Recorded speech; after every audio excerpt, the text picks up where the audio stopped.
Okay, so let's recap what we've learned. So when I start a new project in code.org, I can come to the name of the app is WebLab. So what is the name of the app? The first thing I do is rename the file according to whatever project I'm doing.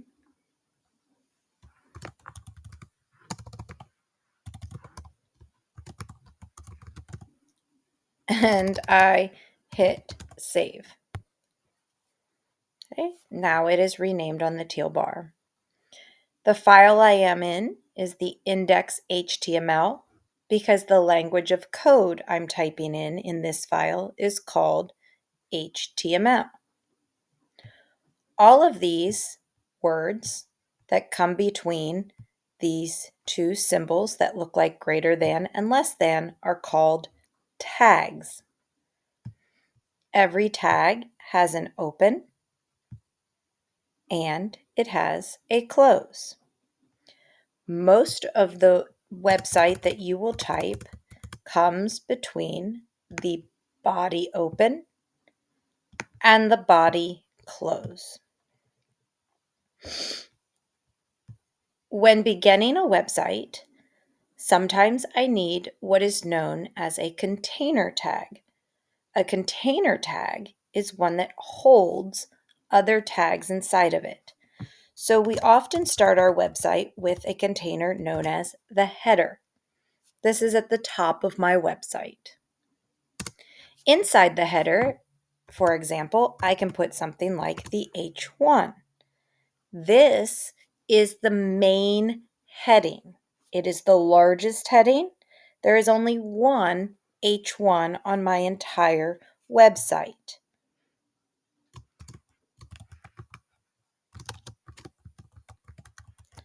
It's like the name of my website.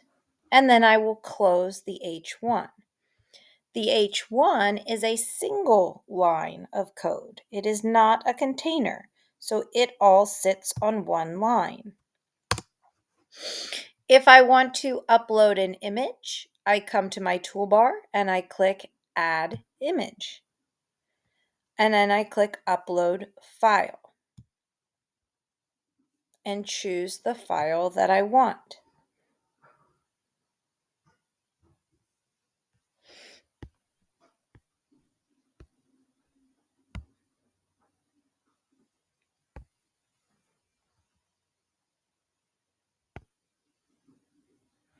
If I hit save and refresh, I can see that change. My picture is loaded over here. In order to rename my picture file, click the drop-down arrow and rename. I'm only changing the portion of the file name before the file type. So it might say .png or .jpg. I'm going to call this picture just for practice. Okay, enter. I can now click on that image and I want to code it. So I'm going to go ahead and come in here and code it and come back to my index and paste it.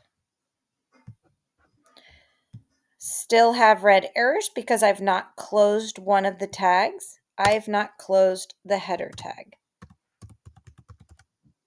Notice that the error appears here because there's an error up here. I'm not just looking at these pink errors now.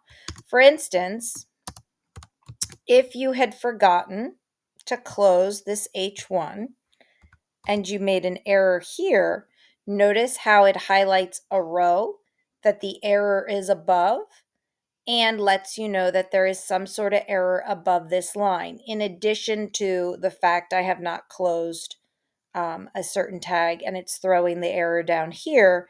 I'm also seeing an error thrown in the middle. So this will show you that something up high is not fixed. Okay, now I have no errors. If I want to open a new container, I have some options. I have ones like div, div. I could open a main section. I could open a section. Okay? Those are all things that are options for container tags. Header, section, div, main. Truly, you'll only have one header section. It would be at the top of your site. The others you might use div or section or main or article, are all other containers that you can use multiple times. So I'm going to open a section. Here we're going to code our paragraph with a p tag.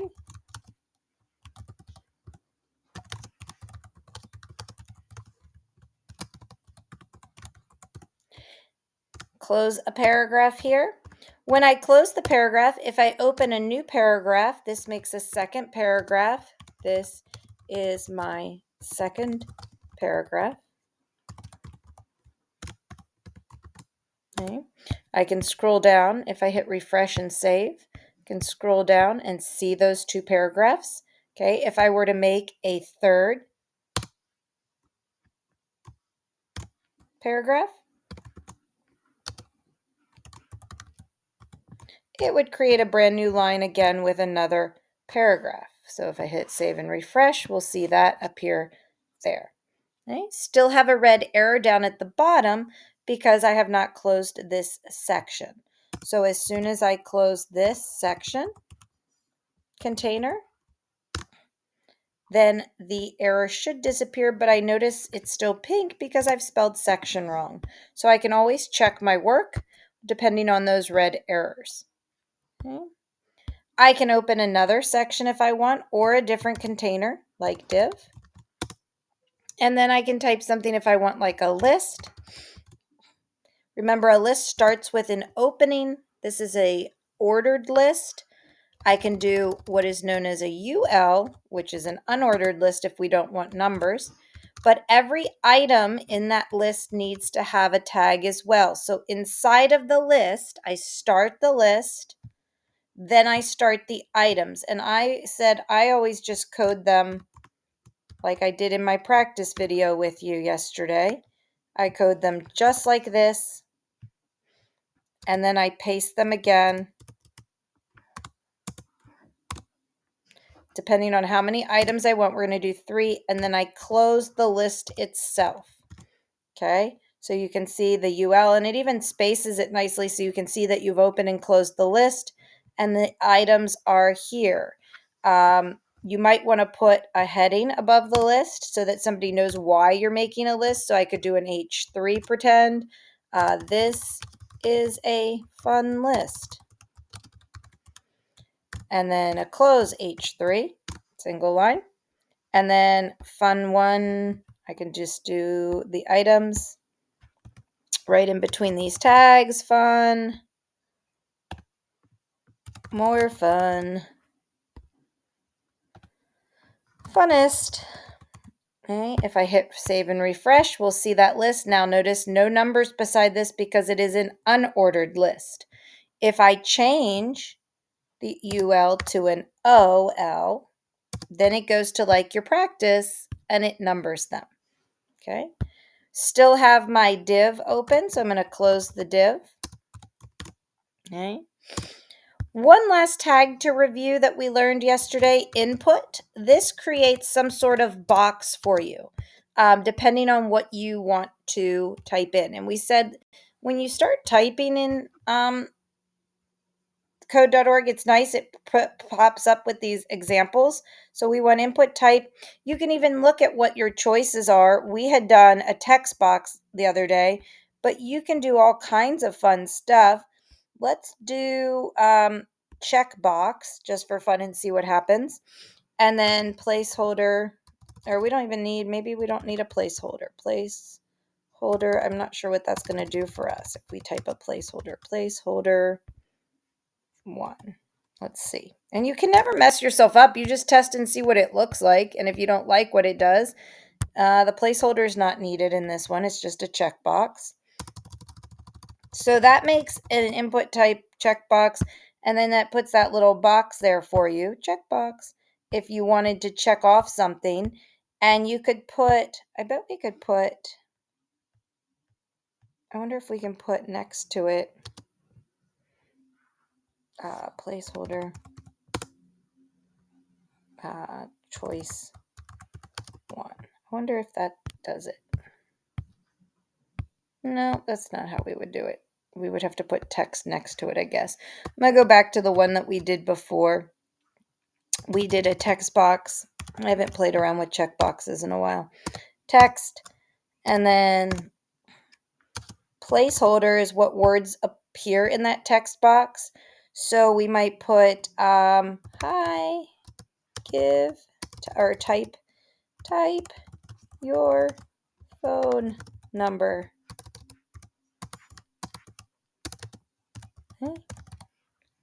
Okay, perfect. And then, of course, you need something like a button, and we said the tag for that is a button tag. And enter. You can type anything between the two button tags. Button. Okay. So when I say type something between the tags, it's between the open and close. So you can see enter is between the open and close. And you can see that that coded the button to be there. Okay. And that's everything on here. We have nothing open. We could, if you don't like how the website is there, you could make a footer. Tag footer. That's the opposite of a header. And you could type, this site is made by Miss Watts, and a close footer. Footer is also a container, so it should be actually on 2 lines, and this should be, I should change this, this should be a paragraph or an H1. So there's our footer. This site was created by Miss Watts. And if you want to get real fancy, you can do HR and an HR after the footer. Oh, and this will be, create those 2 little lines there. HR creates this line underneath to kind of make that little space there. Okay. If you have any questions, feel free to ask. But that's kind of the excitement of it. You could make this button. The only other cool thing, you could put a link around this. A href equals, and you could put to, what's a website? Pixton. Let's go to pixton.com for fun. Okay. And let's see if this will work. I'm not sure if it will work in code.org or not. And then we'll put in close A on this side just to see for fun. Let's see if we push enter. I thought it might take us, but it won't work. In a normal place, that would take us to, but maybe we need www. Let's hit save and refresh just for fun. Nope, it's not going to work inside of code.org. Normally that would link the button to go to another website when you push it, but it doesn't look like code.org is letting me do that in its web editor. Okay. But that's it. So enjoy.